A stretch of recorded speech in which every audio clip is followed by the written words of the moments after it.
د داود علیہ السلام مبارک رضی په باس سیرتونو کې چې هغه ته الله ویلو یا داود اے داودا او دا خبره ګوره یاده کې ځان سره ابلغ اهل ارضي زما د ځمکې چې څوک شي دوی یو خبره وکړه اني حبيب لمن احبني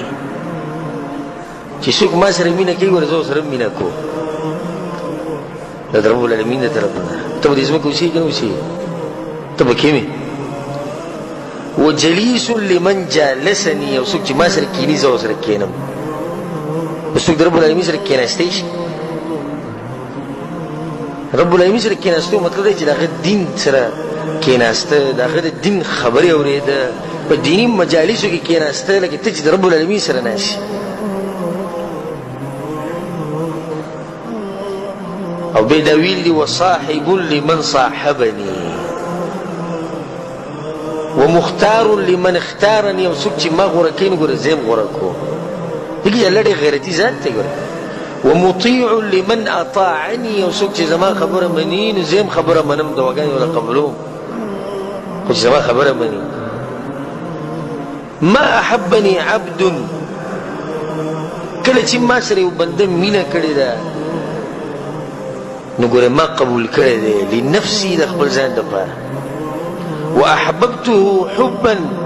لا يتقدمه احد من خلقي او دومره مینه وسره کوم جوړي مخلوقاتو کې وسره بس دومره مینه نه کوي هم یې ټول زیات په دې مخلوقاتو کې زموږ مور مې نه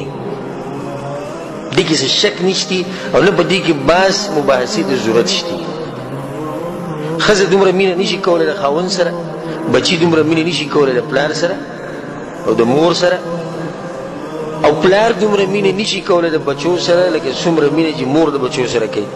اوس الله وایي که ما سره دې مینه وکړه نو زه به دومره مینه وکړم چې یو مخلوق یې درسره هم نه کوي مطلب د مور او د میاندو د مینې نه زیات به رب العالمین درسره مینه کوي خو په شرط دې چې کله د هغه سره محبت ساتي بیا وایي من طلبني بالحق وجدني او څوک چې ما غواړي په رښتیا او زما سره رابطه ساتي نو ګوره ما مومي زه ورته میلاویږم ومن طلب غیري او څوک چې زما نه په بل چا پسې منډې وهي په دنیا پسې په مخلوقاتو پسې ذلیله ګرځي لم یجدني غوږ ورته کوړه وکړه الله وایي ما به ونه مومي بیا رب العالمین وایي ای ځمکې والو دا دنیا چې تاسو سره کومه ده په دې چې د دوکه نه شي وهلمو او را منډې ووایي کوم ځای ته یې الله منډه ووو الى کرامتي ومصاحبتي ومجالستي را منډې کوي زما مجلس ته زما سره محبت ته زه به دله عزت درکم زه به دله دنیا او آخرت درکم زه به دله هر څه درکم او چې کله تاسو ما ته را منډه وواله